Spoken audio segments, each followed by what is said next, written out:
मेरी प्राणप्रिय माताओं को और कोटि कोटि नमन मेरे करुणामयी भक्तजनों को। आज हम सुनने जा रहे हैं उत्पन्ना एकादशी की अद्भुत कथा। वह पावन कथा जिसको सुनने मात्र से मन के अंधकार मिटते हैं और जीवन में प्रकाश उतरता है।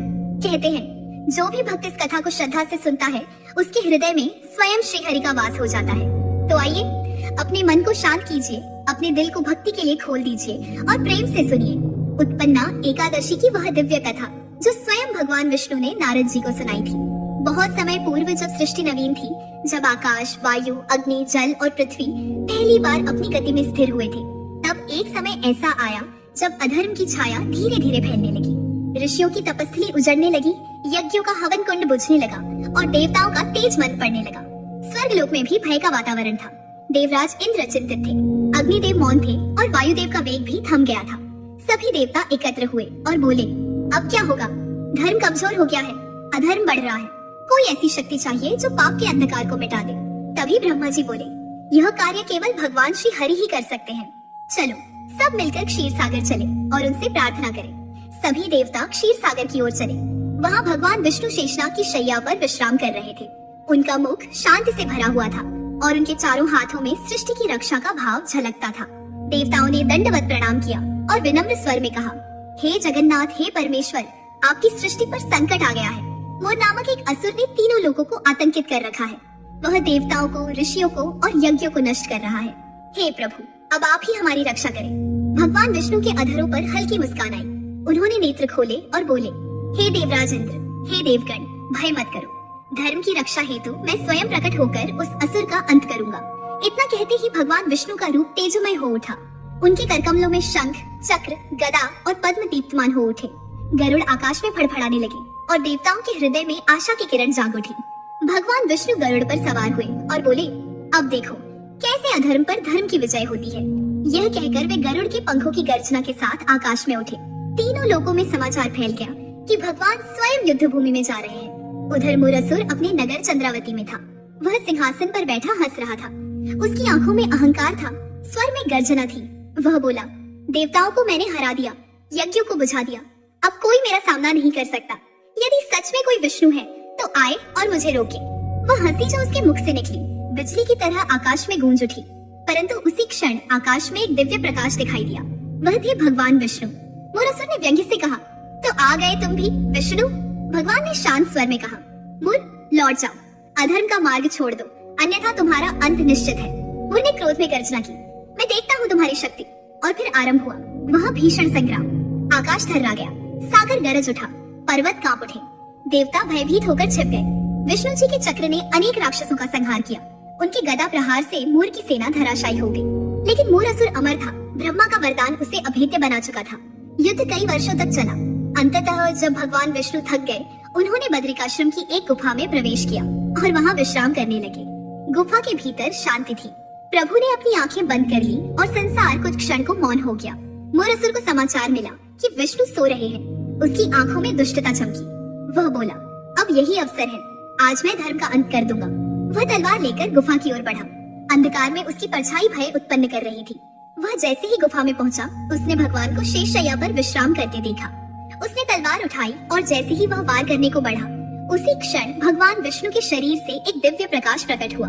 उस प्रकाश से एक अद्भुत देवी का रूप निर्मित हुआ, अत्यंत सुंदर, तेजस्वी और करुणामयी। उसके नेत्रों में करुणा थी, किंतु तेज सूर्य के समान प्रचंड। वह थी एकादशी देवी। देवी ने कहा, अधर्म का अंत अब निश्चित है। और देखते ही देखते केवल उनके तेज से मुरसुर की शक्ति समाप्त हो गई। वह चीखा, पर उसका स्वर गुफा की दीवारों में समा गया। क्षण भर में उसका शरीर धूल में परिवर्तित हो गया। और श्रद्धालुओं, जब मुरसुर का वध हुआ और उसका आतंक समाप्त हुआ, तब संपूर्ण सृष्टि में एक अनोखी शांति फैल गई। चारों दिशाएं फिर से सुगंधित वायु से भर उठी। आकाश में देवताओं के स्वर गूंजने लगे, जय श्री हरि, जय एकादशी माता की। समस्त लोगों में आनंद का उत्सव मनाया जाने लगा। नदियां मधुर स्वर में बहने लगी, वृक्षों के पुष्प झरने लगे और हवा में एक नई ताजगी घुल गई। भगवान विष्णु ने अपनी आंखें खोली। उन्होंने उस दिव्य नारी को देखा जो उनके समक्ष खड़ी थी, जिनका तेज सूर्य के समान उज्जवल था, किंतु मुख चंद्रमा की शीतलता से भरा हुआ था। विष्णु जी ने कोमल मुस्कान के साथ कहा, हे सुंदरी, तुम्हारा यह तेज अद्भुत है। तुम कौन हो जिसने मेरी निद्रा के समय धर्म की रक्षा की? वह देवी हाथ जोड़कर बोली, हे प्रभु, मैं आपके ही तेज से उत्पन्न हुई हूँ। आपके शरीर से जो प्रकाश निकला उसी से मेरा प्राकट्य हुआ। मैंने मोर नामक राक्षस का वध आपके ही आदेश से किया ताकि अधर्म का अंत हो सके और धर्म की ज्योति पुनः जल सके। भगवान विष्णु अत्यंत प्रसन्न हुए। उन्होंने कहा, हे देवी, तुमने जो कार्य किया है वह देवताओं में कोई नहीं कर सका, इसलिए आज से तुम समस्त व्रतों की अधिष्ठात्री देवी कहलाओगी। तुम्हारा नाम एकादशी होगा।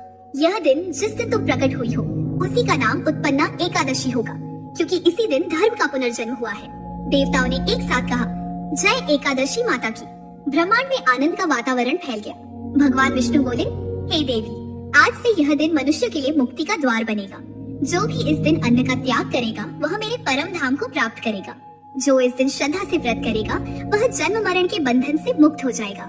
जो इस कथा को सुनेगा उसका जीवन पवित्र हो जाएगा। देवी ने सिर झुकाया और विनम्रता से बोली, हे प्रभु, यदि आपकी आज्ञा हो तो मैं यह जानना चाहूंगी कि पृथ्वी पर यह व्रत कैसे किया जाएगा, ताकि हर जीव आपकी भक्ति में लीन होकर अपने पापों का प्रायश्चित कर सके।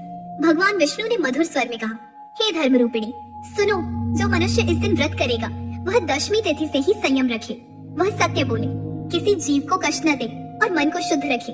एकादशी के दिन वह अन्न का पूर्ण त्याग करे, प्रभात में उठकर स्नान करे, स्वच्छ वस्त्र धारण करे और मेरी मूर्ति के समक्ष दीप जलाकर तुलसी पत्र अर्पित करे। पूरे दिन भक्ति से मेरा नाम जपे और रात्रि में जागरण करे। द्वादशी के दिन सूर्योदय के पश्चात जल ग्रहण कर पारण करे।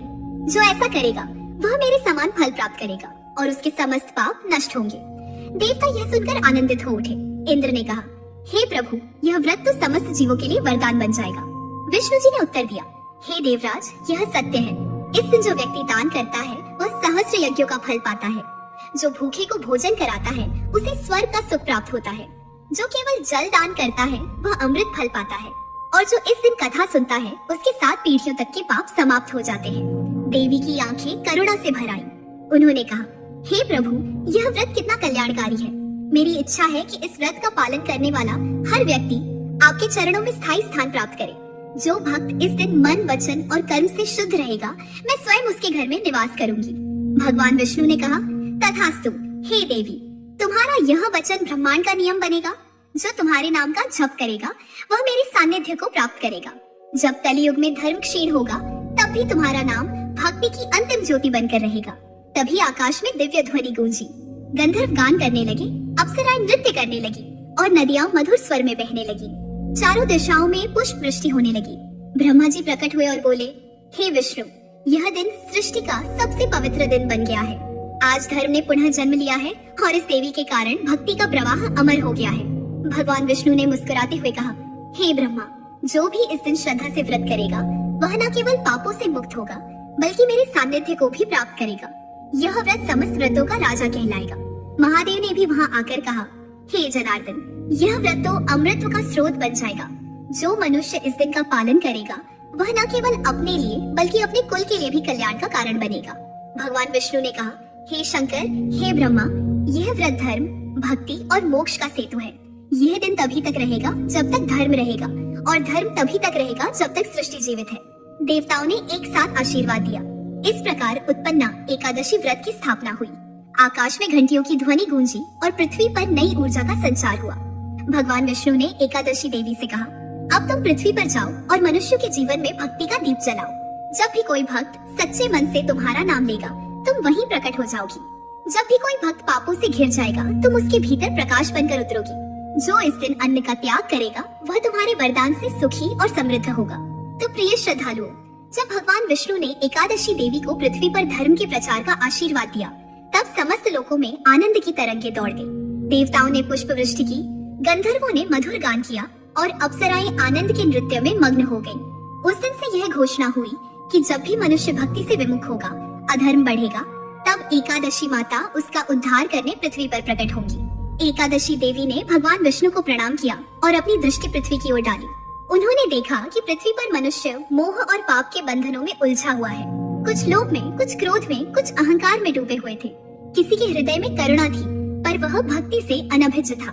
देवी का हृदय करुणा से भर उठा। उन्होंने निश्चय किया कि अब वह प्रत्येक प्राणी को भक्ति और संयम का मार्ग दिखाएंगी। वे हिमालय की एक पवित्र गुफा में अवतीर्ण हुई। वहाँ का वातावरण दिव्य था। हिम की श्वेतता में उनका स्वरूप और भी उज्जवल लग रहा था। उन्होंने अपने करकमल जोड़कर प्रार्थना की, हे प्रभु, आपकी आज्ञा से मैं पृथ्वी पर आई हूँ। अब इस व्रत की महिमा का प्रचार करूंगी ताकि मनुष्य धर्म के मार्ग पर चले और भक्ति का फल प्राप्त करे। एक दिन नारद जी पृथ्वी पर भ्रमण करते हुए उसी स्थान पर पहुँचे। उन्होंने देखा कि गुफा से प्रकाश निकल रहा है। वे अचंभित होकर भीतर गए और वहाँ एकादशी माता को ध्यान मग्न देखा। उन्होंने हाथ जोड़कर कहा, हे देवी, आप कौन हैं, जिनसे यह पवित्र तेज प्रकट हो रहा है? देवी ने मधुर स्वर में उत्तर दिया, हे नारद, मैं एकादशी हूँ, भगवान विष्णु के तेज से उत्पन्न हुई हूँ। मेरे दिन का पालन करने से मनुष्य सभी पापों से मुक्त होता है। आज से तुम इस व्रत की महिमा मनुष्य को सुनाओ ताकि वे धर्म का पालन करें और मोक्ष प्राप्त करें।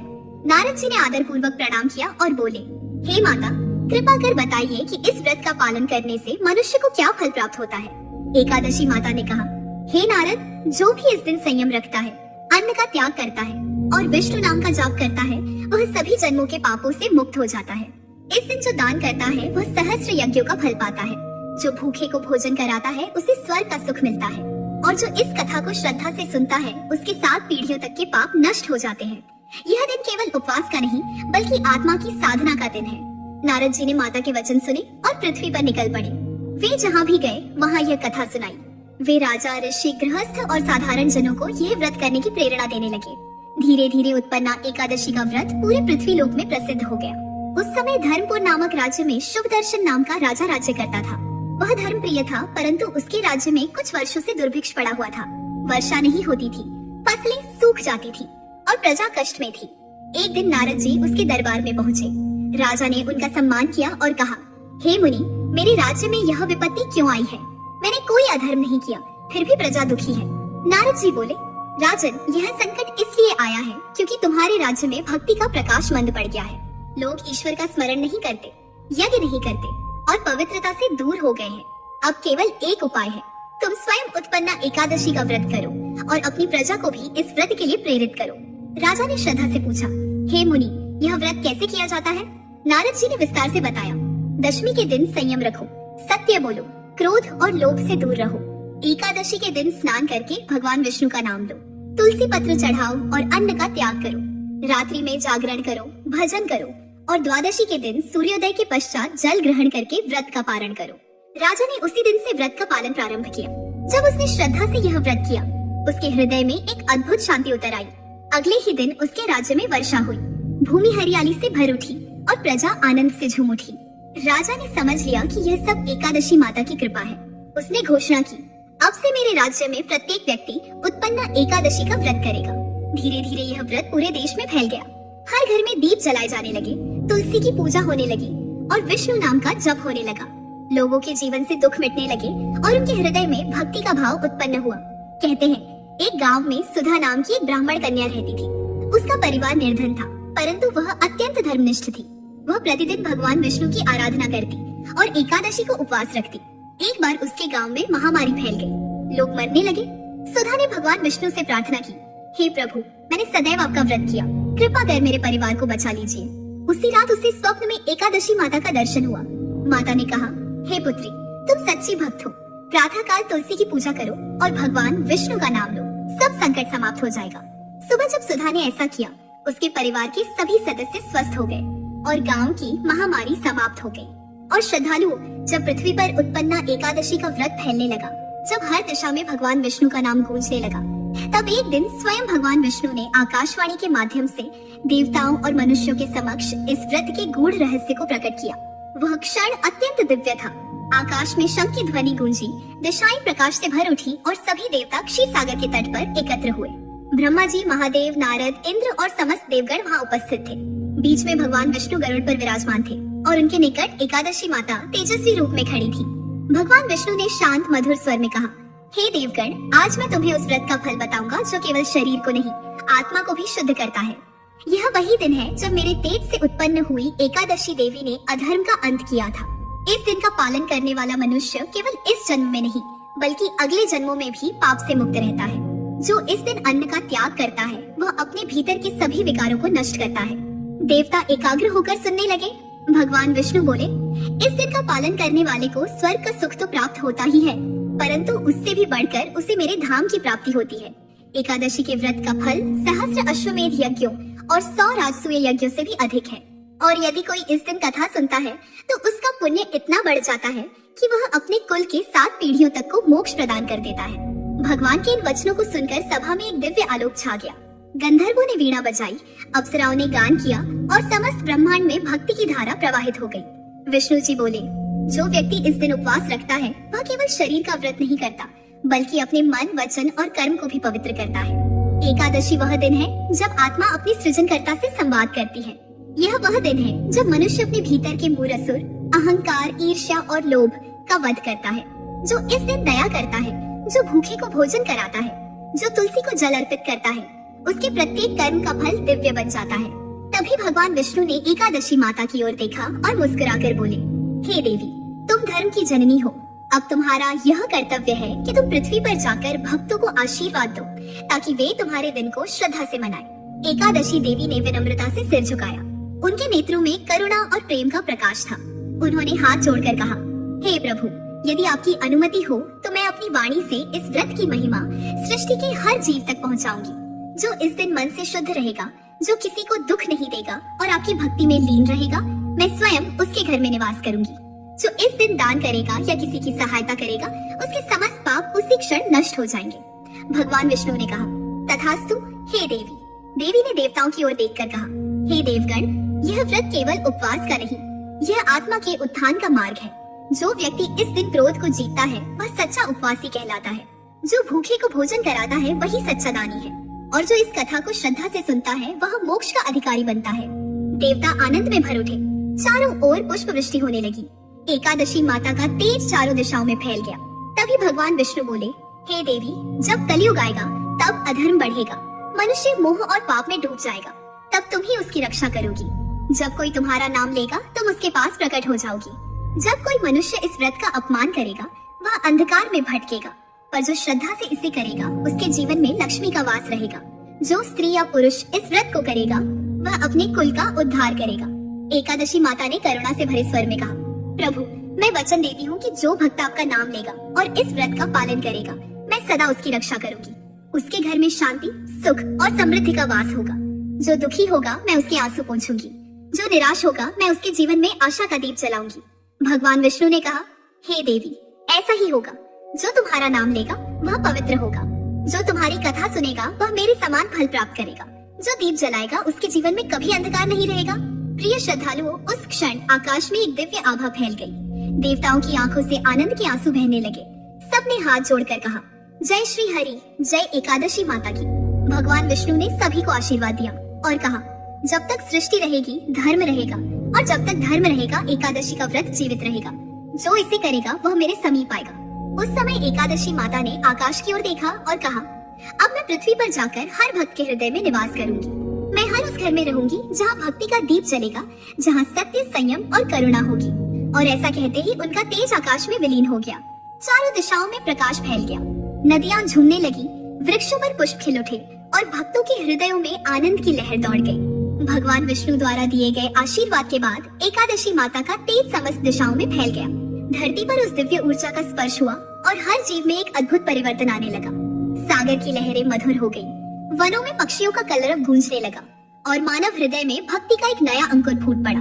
धर्म का पुनर्जन्म हो चुका था और एकादशी माता का प्रकाश अब पृथ्वी पर हर दिशा में फैल रहा था।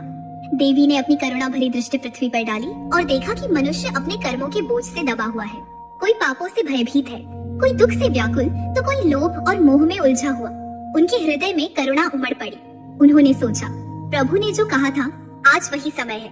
अब मुझे अपने भक्तों के जीवन में उतरना होगा ताकि वे समझ सके कि सच्ची शांति केवल भक्ति में है। सबसे पहले देवी धर्मपुर नगर पहुंची। वहाँ के राजा शुभ दर्शन ने पहले भी नारद जी से यह व्रत सीखा था और अब वह इसे हर महीने श्रद्धा से करता था। देवी ने देखा कि वह राजमहल के प्रांगण में बैठकर भगवान विष्णु का नाम जप रहा है। हाथों में तुलसी पत्र है और उसकी आंखों में भक्ति की आभा झलक रही है। एकादशी माता उसके सम्मुख प्रकट हुई और बोली, हे राजन, तुम्हारा हृदय पवित्र है। तुम्हारी भक्ति से तुम्हारा राज्य धन्य हो गया है। जब तक तुम इस व्रत का पालन करते रहोगे तब तक तुम्हारे राज्य में कभी अकाल नहीं पड़ेगा, कभी अधर्म नहीं बढ़ेगा। तुम्हारे प्रजाजन सदा सुखी रहेंगे। राजा भाव विभोर होकर बोला, हे माता, आपकी कृपा से मेरा जीवन सार्थक हुआ। अब मैं प्रण करता हूँ कि जब तक जीवित रहूंगा एकादशी के व्रत का पालन करूंगा और अपने राज्य में हर व्यक्ति को इसका पालन करवाऊंगा। देवी ने आशीर्वाद दिया और आगे बढ़ी। अब वे वैभवती नगरी पहुंची, जहां सुधा नामक ब्राह्मण कन्या रहती थी। वह प्रतिदिन भगवान विष्णु की आराधना करती थी और हर एकादशी को उपवास रखती थी। एक बार उसके गांव में महामारी फैली। सब लोग भयभीत थे। सुधा ने अपने घर के आंगन में दीप जलाया, तुलसी के सामने प्रणाम किया और कहा, हे प्रभु, आपने कहा था कि आपकी भक्ति करने वाला कभी निराश नहीं होगा। कृपा कर मेरी रक्षा कीजिए। उसी क्षण उसके सामने एक दिव्य प्रकाश फैला और उसी प्रकाश से एकादशी माता प्रकट हुई। वे मुस्कुराई और बोली, हे पुत्री, तुम्हारी भक्ति ने मुझे यहाँ बुलाया है। तुम सच्ची भक्त हो। प्रातः सूर्योदय से पहले तुलसी पर जल चढ़ाओ और भगवान विष्णु का नाम लो। तुम्हारे परिवार और इस गांव के सभी लोग स्वस्थ हो जाएंगे। सुधा ने वैसा ही किया। जैसे ही उसने स्नान करके तुलसी पर जल अर्पित किया, पूरे गांव में शांति फैल गई। बीमार लोग स्वस्थ हो गए, हवा में सुगंध फैल गई और लोग एक स्वर में बोले, जय एकादशी माता की। उस दिन से वैभवती नगरी में प्रत्येक व्यक्ति ने एकादशी व्रत को अपनाया। वहाँ हर महीने तुलसी के वृक्षों पर दीप जलाए जाने लगे और हर घर से भगवान विष्णु का नाम गूंजने लगा। इसके बाद देवी एक अन्य गांव पहुंची, जहां मधुकर नाम का चोर रहता था। वह चोरी करके जीवन यापन करता था और कभी किसी देवता का नाम नहीं लेता था। परंतु एक बार वह भूखा और थका हुआ एक मंदिर के बाहर आकर बैठ गया। उस दिन उत्पन्ना एकादशी थी। मंदिर के भीतर भजन चल रहा था, जय श्री हरि, जय एकादशी माता की। मधुकर को यह शब्द समझ नहीं आए, पर वह शांत बैठा रहा। संयोगवश उसने उस दिन कुछ खाया नहीं। रात्रि में जब वह सोया, उसे स्वप्न में एक उज्जवल प्रकाश दिखा। उसी प्रकाश से एक दिव्य स्वर आया, मधुकर, आज तुमने अनजाने में मेरा व्रत किया है। अगले जन्म में तुम भक्त बनोगे। और सच ही अगले जन्म में मधुकर विष्णु भक्त के रूप में जन्मा। बचपन से ही उसके मन में ईश्वर का प्रेम जाग उठा। उसने सारा जीवन भक्ति में व्यतीत किया। यही उत्पन्ना एकादशी की अद्भुत शक्ति है, जो पापी को भी साधु बना देती है। देवी ने इन सब घटनाओं को देखा और उनके नेत्रों में आनंद के आंसू छलक आए। उन्होंने कहा, प्रभु विष्णु, आपका वचन सत्य सिद्ध हुआ। जो भी श्रद्धा से मेरा व्रत करता है, उसका उद्धार होता है, और जो भूलवश भी इस दिन उपवास रखता है, उसे भी आपके चरणों की प्राप्ति होती है। भगवान विष्णु का आकाशवाणी स्वर गूंजा, हे देवी, यही मेरा धर्म है। यही कारण है कि मैंने तुम्हें अपने तेज से उत्पन्न किया। जब तक यह संसार रहेगा, तुम्हारी महिमा अमर रहेगी। जो इस दिन तुम्हारा स्मरण करेगा, वह मेरे धाम को प्राप्त करेगा। तो प्रिय श्रद्धालुओं, जब एकादशी माता का प्रकाश पृथ्वी के कोने कोने तक पहुंच गया, जब हर भक्त के हृदय में भक्ति का दीपक जलने लगा, तब भगवान विष्णु ने एक दिन देवताओं और ऋषियों को अपने धाम में बुलाया। क्षीर सागर के तट पर एक भव्य सभा सजी। उस सभा में ब्रह्मा, महादेव, नारद, इंद्र, वरुण, अग्नि और सभी देवता उपस्थित थे। सबके मध्य भगवान विष्णु गरुड़ पर विराजमान थे। उनके चारों भुजाओं से तेज झलक रहा था।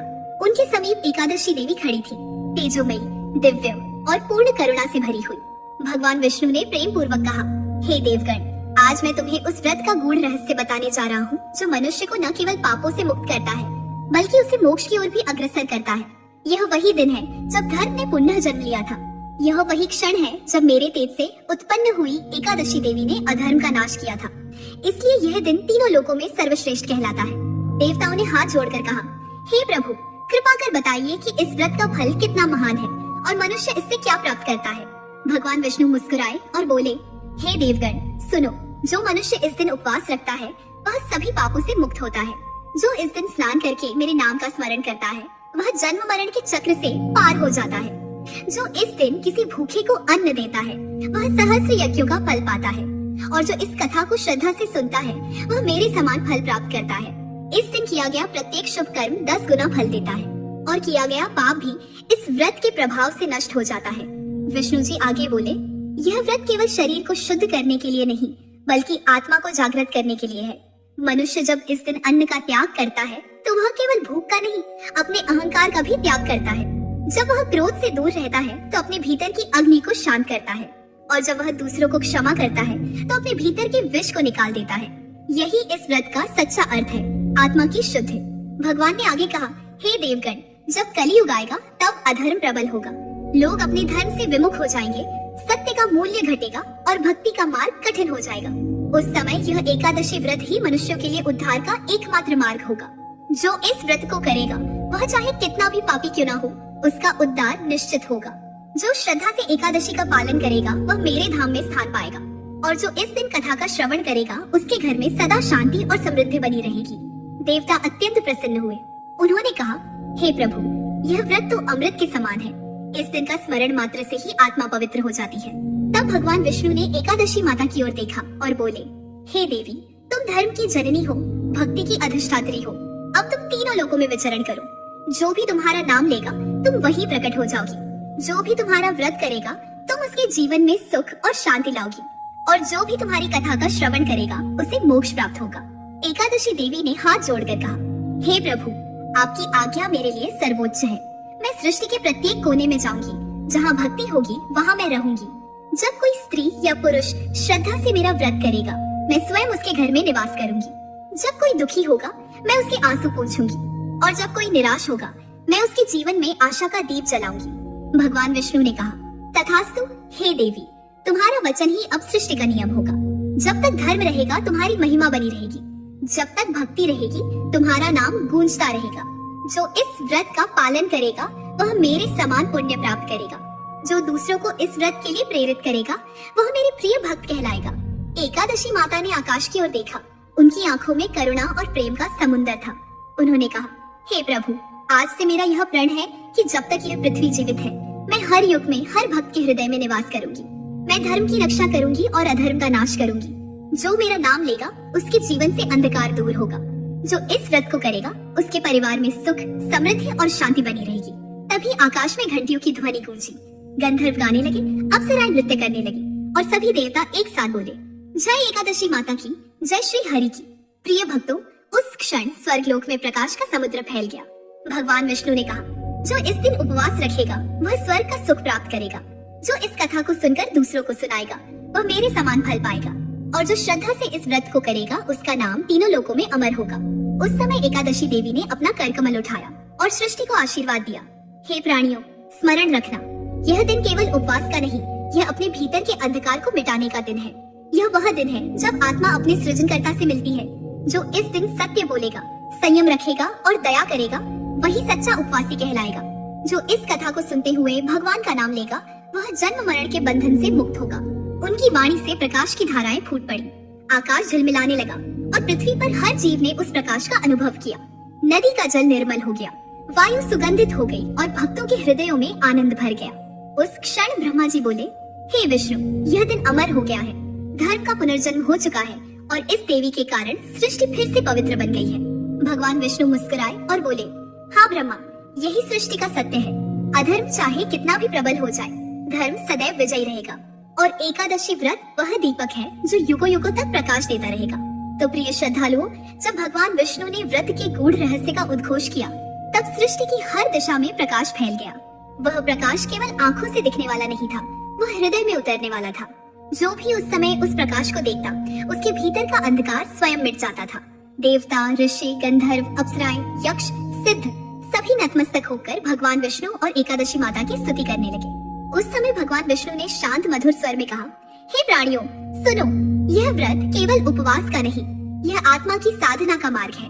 जो व्यक्ति इस दिन संयम रखता है वह अपने भीतर के असुरों को पराजित करता है। जो दूसरों को क्षमा करता है वह अपने जीवन में शांति का सृजन करता है। और जो प्रेम करता है वही ईश्वर को प्राप्त करता है, क्योंकि प्रेम ही भक्ति का मूल है और भक्ति ही मोक्ष का मार्ग। भगवान ने आगे कहा, हे भक्तों, जब भी तुम्हारे जीवन में दुख आए, जब भी तुम निराश हो जाओ, जब भी अंधकार महसूस करो, तब केवल मेरा नाम स्मरण करना। कहना, हे श्री हरि, मेरी रक्षा करो। और देखना, तुम्हारे भीतर से ही एक शक्ति उठेगी जो तुम्हें संभाल लेगी। वह शक्ति मैं ही हूँ। वह शक्ति एकादशी माता का तेज है जो हर भक्त के भीतर विद्यमान है। देवताओं ने हाथ जोड़कर पूछा, हे प्रभु, इस व्रत का पालन करने वाले को क्या अंतिम फल प्राप्त होता है? भगवान विष्णु ने कहा, जो इस दिन सच्चे भाव से व्रत करता है वह मेरे परम धाम को प्राप्त करता है। जो इस कथा को सुनता है उसके जन्म जन्म के पाप नष्ट हो जाते हैं। जो इसे दूसरों को सुनाता है वह धर्म का प्रचारक बनता है। और जो इस दिन अपने हृदय में भक्ति का दीप जलाता है उसके घर में सदा लक्ष्मी का वास रहता है। यह व्रत केवल जीवन में नहीं, मृत्यु के बाद भी आत्मा का उद्धार करता है। इसके बाद भगवान विष्णु ने एकादशी माता की ओर देखा और कहा, हे देवी, तुम सृष्टि की जननी हो। अब तुम इस व्रत को अमर बना दो। हर युग में, हर देश में, हर धर्म में तुम्हारी महिमा गाई जाए। एकादशी माता ने विनम्र स्वर में कहा, हे प्रभु, आपकी कृपा से यह व्रत सदा जीवित रहेगा। मैं वचन देती हूँ कि जब तक यह पृथ्वी जीवित रहेगी मैं हर भक्त के हृदय में वास करूंगी। जो मेरा नाम लेगा मैं उसके जीवन में आनंद और शांति का संचार करूंगी। जो निराश होगा मैं उसे आशा दूंगी, जो भटका होगा मैं उसे मार्ग दिखाऊंगी, और जो आपके नाम का स्मरण करेगा मैं स्वयं उसके पास पहुंच जाऊंगी। यह कहते हुए देवी के नेत्रों से करुणा के आंसू बहने लगे। वे आंसू पृथ्वी पर गिरते ही मोतियों के समान चमकने लगे और उन बिंदुओं से भक्ति की शक्ति फैल गई। उसी क्षण आकाश में गंधर्व गान करने लगे, जय एकादशी माता की, जय श्री हरि की। फिर भगवान विष्णु ने अपने दोनों करकमल उठाकर संपूर्ण सृष्टि को आशीर्वाद दिया। उन्होंने कहा, हे प्राणियों, स्मरण रखना, धर्म कठिन नहीं है, धर्म सरल है। सत्य बोलो, दया करो, संयम रखो और मेरे नाम का स्मरण करो, यही धर्म है। जो यह करेगा वह इस व्रत का सच्चा पालन करेगा। जो इस दिन दूसरों के हृदय में प्रेम का दीप जलाएगा वही सच्चा उपवासी कहलाएगा। इसके बाद भगवान विष्णु ने कहा, हे देवगण, जब तक समय है यह व्रत जीवित रहेगा। जब तक सृष्टि में धर्म का नाम है यह दिन मनाया जाएगा, और जब तक मनुष्य भक्ति करेगा तब तक एकादशी माता का नाम गूंजता रहेगा। देवताओं ने नतमस्तक होकर कहा, प्रभु आपकी महिमा अपरंपार है, यह व्रत धर्म का आधार बनेगा। फिर भगवान विष्णु और एकादशी माता एक प्रकाश पुंज के रूप में विलीन हो गए। उस समय समस्त लोकों में आनंद की लहर दौड़ गई। आकाश में पुष्प वृष्टि हुई, नदियां कलकल करती हुई बहने लगी, पर्वतों पर फूल खिल उठे और धरती माँ मुस्कुरा उठी। उस क्षण संसार का हर कण जैसे कह रहा था, धर्म अमर है, भक्ति अमर है, एकादशी अमर है। तो श्रद्धालुओं, उस दिन से आज तक जब जब यह तिथि आती है तब तब एक अदृश्य शांति पूरे जगत में फैल जाती है। जब भक्त प्रातःकाल भगवान विष्णु का नाम लेते हैं तब एकादशी माता उनके हृदय में मुस्कुरा उठती है। जब कोई भूखे को भोजन देता है तब माता प्रसन्न होती है। जब कोई अपने क्रोध को जीतता है तब वह सच्चे उपवास का अर्थ समझता है, और जब कोई प्रेम से कथा सुनता है तब वह स्वयं भगवान से मिलन का अनुभव करता है। इसलिए जब अगली बार उत्पन्ना एकादशी आए तो केवल अन्न का त्याग न करें, अपने भीतर के अहंकार, लोभ और मोह का भी त्याग करें। अपने जीवन में प्रेम, भक्ति और करुणा का दीप जलाएं। यही इस व्रत की सच्ची भावना है। जो इस कथा को श्रद्धा से सुनता है वह केवल शब्द नहीं सुनता, वह भगवान विष्णु के सानिध्य को अनुभव करता है। उसका मन निर्मल हो जाता है और उसका जीवन धर्म के प्रकाश से भर जाता है। प्रिय भक्तों, भगवान विष्णु और एकादशी माता की यह कथा केवल इतिहास नहीं, यह भक्ति का अमृत है। इसे सुनने वाला मनुष्य अपने भीतर की शांति को पहचानता है। यह व्रत हमें यह सिखाता है कि सच्चा सुख किसी वस्तु या धन में नहीं, बल्कि श्रद्धा, प्रेम और भक्ति में है। जो इस दिन भगवान का नाम लेकर, किसी की सहायता करके, एक दीप जलाकर या केवल इस कथा को सुनकर भी मन को शांत रखता है, वही भगवान विष्णु का सच्चा प्रिय बनता है। तो आइए आज इस कथा के अंत में हम सभी मन से कहें, हे श्री हरि, हमें सदैव धर्म के मार्ग पर चलने की शक्ति दीजिए। हे एकादशी माता, हमारे जीवन से अंधकार मिटाकर भक्ति का दीप जलाइए। तो मेरी प्यारी बहनों, माताओं और भाइयों, आज हम सबने उत्पन्ना एकादशी माता की पावन कथा प्रेम से सुनी। अगर वाचन में मुझसे कोई भी छोटी सी गलती हो गई हो तो कृपया मुझे अपनी छोटी बहन समझकर क्षमा कर देना। और यदि यह कथा आपके मन को छू गई हो तो चैनल को सब्सक्राइब जरूर कीजिएगा और कमेंट में प्रेम से लिखिए, जय उत्पन्ना एकादशी माता की। आपका एक कमेंट, एक शेयर किसी और के जीवन में भी भक्ति की रोशनी पहुंचा सकता है। उत्पन्ना एकादशी माता आपके घर परिवार में सुख, शांति और स्नेह बनाए रखे। हम सब मिलकर बोले, जय उत्पन्ना एकादशी माता की जय। श्री हरि नारायण। और साथियों, अब आपसे मिलूंगी अगली कथा में। तब तक अपना ध्यान रखना, मन को शांत रखना और मुस्कुराती रहना। धन्यवाद।